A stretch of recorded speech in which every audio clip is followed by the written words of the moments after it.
In this lesson, we're going to try to optimize our new accessor which returns formatted course lengths called formattedLength. So anytime we're going to reference this accessor by using the course model, we're going to execute this accessor function over and over again.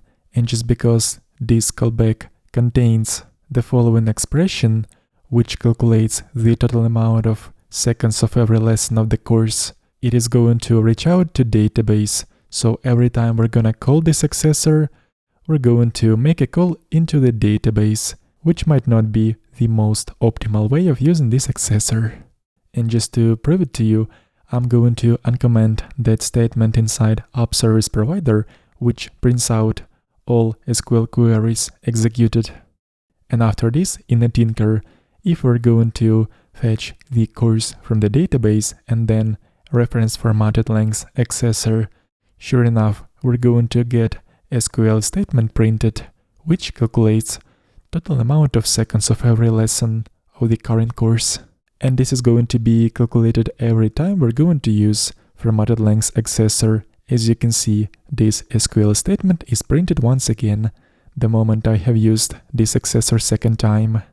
And imagine that on the course page we're showing up 15 courses at the same time and show duration of every course, meaning that the formattedLength accessor will be called over and over again 15 times for each course, which is going to result to 15 additional SQL queries being executed.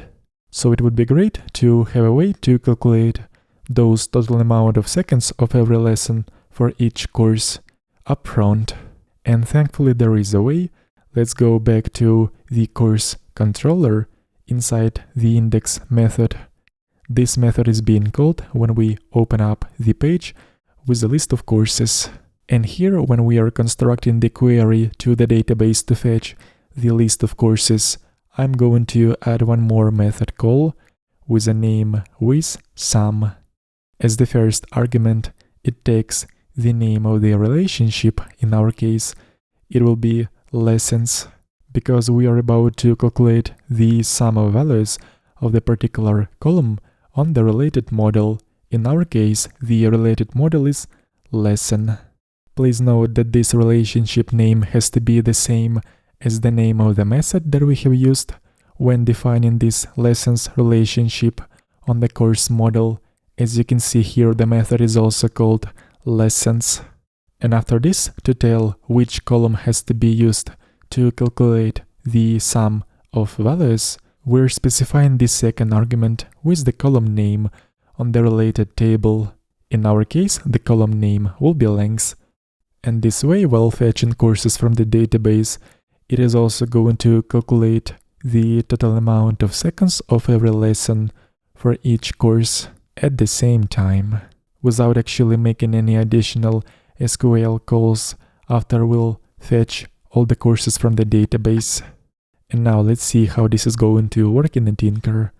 First of all, I'm going to execute the query to fetch all the courses from the courses table. And after this, let's execute the same query, but with some method used before.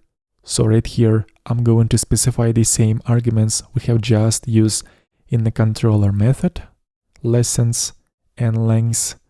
As you can see this time, besides all those attributes from the courses table, we're getting an additional attribute called lesson sum length.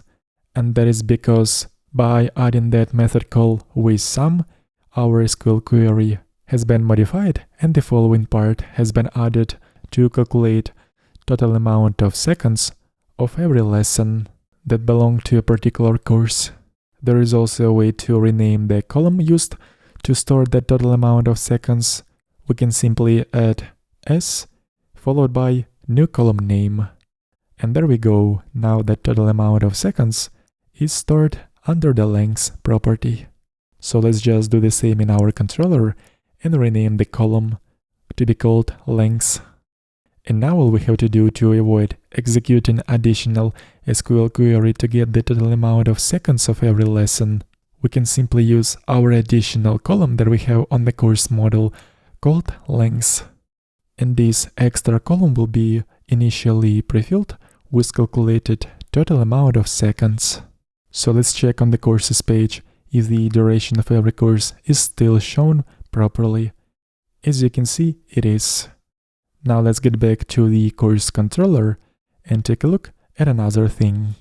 Please note that extra length attribute will be added to the course model only when we are fetching all the courses and using with some method call.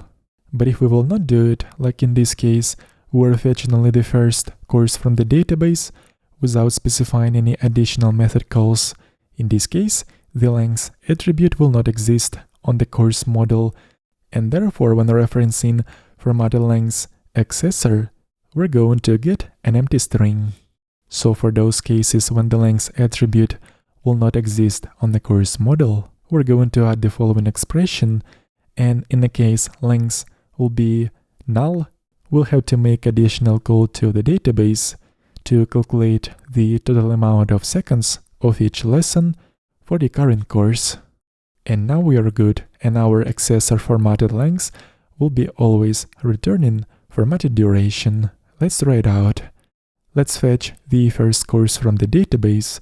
Please note, I haven't used any additional method calls, but still, if we'll reference formattedLength accessor in this case, we're getting properly formatted duration.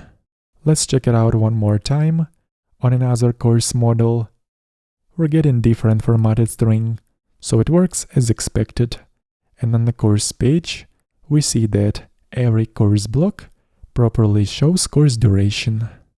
Alright, let's keep going in the next one.